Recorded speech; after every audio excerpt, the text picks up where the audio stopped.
si Idol madla, nakakahanga, may mga hawak, gandang linyada. Ika'y inspirasyon kung bakit hanggang ngayon ako'y palaging kumakarera.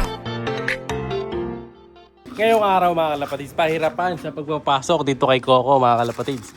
Ayaw bumaba ng ibon ko, di ko alam kung ano gusto. Pero sa tingin ko, kaya ayaw bumaba nito dahil dito sa tarapalan nilagay ko. Kaya nilagyan ko na nga ngayon ng kalapatid dito, yung magiging asawa ni Coco.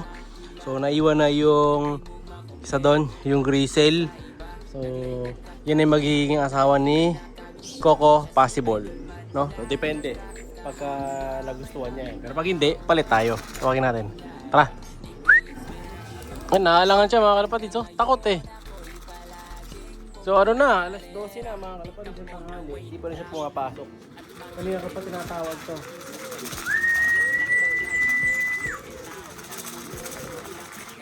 Saan nagpunta? Parang natatakot kasi talaga siya dun sa tarapal eh. Ayan siya oh. Pero gusto nang bumaba.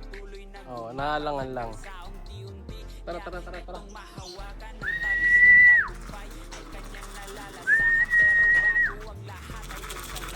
Ala niya siguro, huliin siya.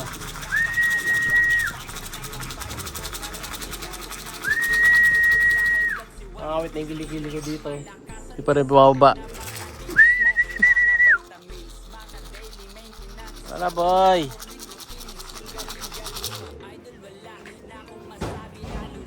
Hirapan tayo kasi nga wala na yung kasama niya.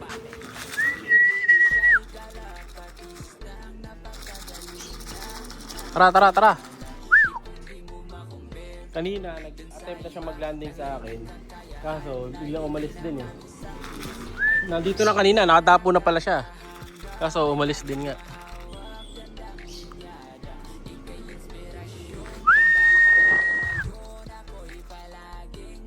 Pagka hindi pumasok to, one day lang kakain to. Pero tingin ko busog din eh. No, kaya gugutumin muna natin siya ulit para bumilis mag-trap. Tara tol. Ayan, lipat na naman doon. Tapos pagtatawagin dito, ayaw naman.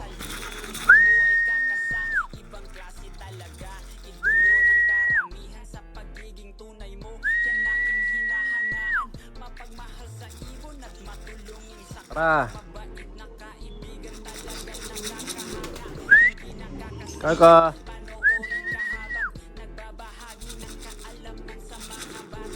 Saan tayo magpupuling yan, tagal mong bumaba.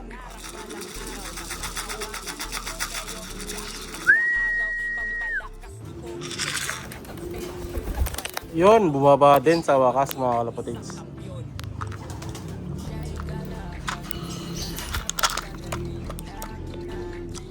After ng mahabang tawagan, pumasok din siya.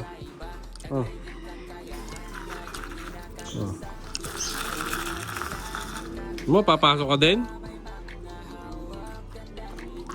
Gutom na eh. Papasok din talaga to mga kalapatid. Alam kong papasok siya. Ayan lang muna natin siya dito. Pero hindi natin papakainin ng madami. Kasi pag nakakain ng madami to, hindi naman to papasok. So gagawin natin, para di na siya matakot, ilalagay ko siya doon sa trapdoor maghapon. Ganun lilipad. Nakakita ka pa ng kalapati doon. Medyo nag-alert mode. Teka. Ngayon, paano ko huliin to? May ako akong cellphone. Baka muna yung cellphone ko mga kapatid. Umuubusin. Baba natin ang aking cellphone.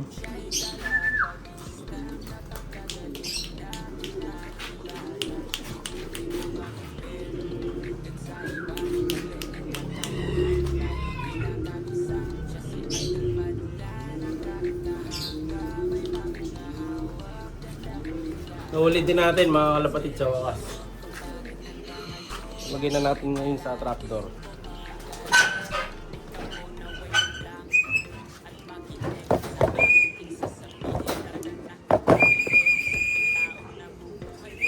May isang pinapapasok si Madlato doon eh. Uli natin muna tong isa, yung asawa niya. Tapos dito muna natin siya bababa.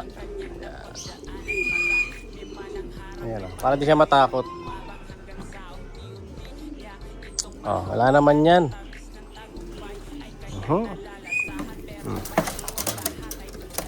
Pasok ka na. Mamaya ka na mag-trapdoor pala. Sige. Yon.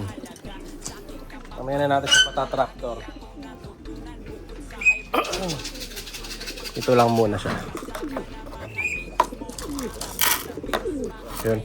So, konti lang pagkain niya ngayon ha. Para mabilis papasok sa susunod. Yan. Tapos titimpla natin ang electrolytes. Alright. Ito kunin natin.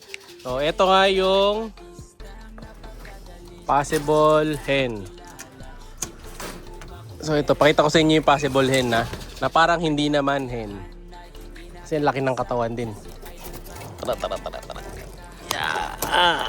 Yan. Uli natin.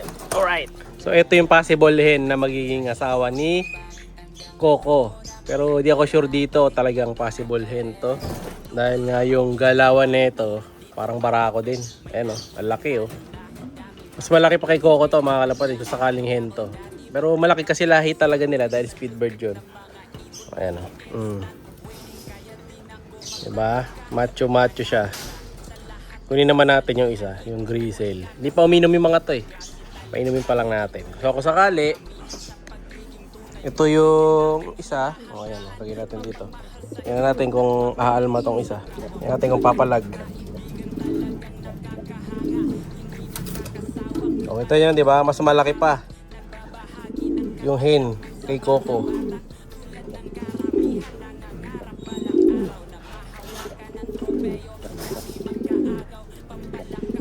Pero mukhang hen nga mga kalapatids. Hindi napalag eh. Inulit natin mga kalapatids. Bukas na kasi ano na ito eh. Bukas na natin ipapadeliver yung isa dito eh. Ayan o. Ang kumukuko yung isa eh. Yung grizzle eh. Pero malaki kasi yung ano eh. Blue bar eh. Tingnan natin. Gawin natin yung isang grizzle. Ito yung grizzle mga kalapatids. O, sino mas mukhang hen? Ito yung isa kanina. Mas mukhang hen to eh. Ayun, laki din yan. Malaking ibon din. Kasi nga, lahing imported to, saka Alphonse. Pero to double check natin. Tabi natin ngayon kay Coco. Barako ba yan o hen boy? Try natin ganyanin. Pero yun, bumabara ako doon yung isa oh.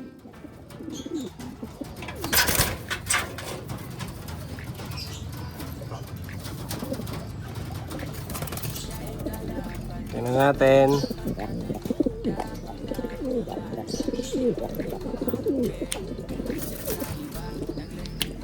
Hindi ako. Kalapati doon. Oh, ayan, nagbabarakuhan sila doon oh. Ayan, magkatabi sila. Pareho yata ang barako mga kalapatids. Ayan o. Bumabarako din yung blue bar eh. Hindi natin alam ang gender dito. Ang hirap. Pero do-double check ko pa rin yan hanggang mamaya kung sino talaga yung magiging barako. No? Sakaling yung barako, yung grizzle, ito papadala natin. Pero kung sakaling yung blue bar talaga ang barako, yung blue bar papadala natin. Hindi pa rin kasi malaman talaga. Ang hirap i-gender. Parang ito, dati kala ko babae ito. Dahil mas malaki sa kanya yung isa. Pero bandang huli, yung malaki pala yung babae. Itong maliit pala yung barako. Ay, isa, may lipad-lipad na oh. Kunin na natin mga kalapatid. Sa tingin ko, parehong barako to. Pero balik natin sa kabila. Final test. Ito, namimitik. O, ayan o. Siya gumaganyan. Tapang, di ba? Barako. Mukhang barako nga yung grizzle. Yung blue bar. Test natin. Mukhang barako din mga kalapatid. Pumipitik din. Ang hirap mabili. Sino kaya? Sa tingin ko, parehong barako mga kalapatids. Ayan, magkapatid dyan, parehong barako. So, nangyayari naman talaga yon na nagpaparehong barako. Sakali, pipili ako. Surprise na lang, ipapadala natin kay Boss Idol. No? Ayan, no? Hirap mamili. No? So, abangan mo na lang bukas, Idol, kung ano yung darating sa'yo dyan. Grisel o Blue Bar. Bye! Siya'y kalapatistang napakagaling na kinakilala.